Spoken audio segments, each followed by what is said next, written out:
మా అబ్బాయి కోసం వచ్చేసి అమెజాన్లో ఒక వైట్ బోర్డ్ బుక్ చేసాము. అది వచ్చిందనమాట.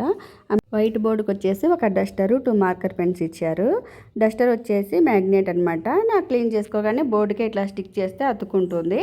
ఆ మార్కర్ పెన్స్ కూడా వచ్చి ఆ డస్టర్కే పెట్టేసుకోవచ్చు అనమాట.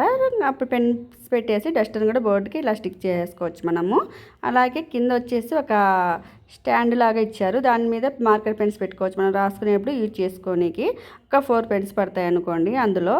ఇక ఈ కలర్స్ మ్యాగ్నెట్స్ వచ్చేసి మనం ఎప్పుడైనా ఏదైనా డ్రా చేయాలన్నా చూసి రాసుకోవాలంటే ఒక పేపర్ ఉంటుంది కదా, ఆ పేపర్ ఇప్పుడు చేతిలో పట్టుకోవాలంటే కష్టం కదా, ఆ బోర్డుకి ఇలా పేపర్ని స్టిక్ చేసేసుకోవచ్చు అనమాట. బోర్డు మీద పేపర్ పెట్టేసి ఆ మ్యాగ్నెట్స్ పెట్టేసినామంటే అతుక్కుంటాయి అన్నమాట.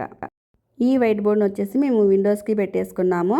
పెట్టిన వెంటనే ఇంకా మా అబ్బాయి అయితే గణపతి డ్రాయింగ్ చేస్తున్నాడు. ఎలా ఉందండి మా అబ్బాయి వేసిన గణపతి డ్రాయింగ్? ఫాస్ట్గా వేస్తాడనమాట. నచ్చితే నా please like, share and subscribe.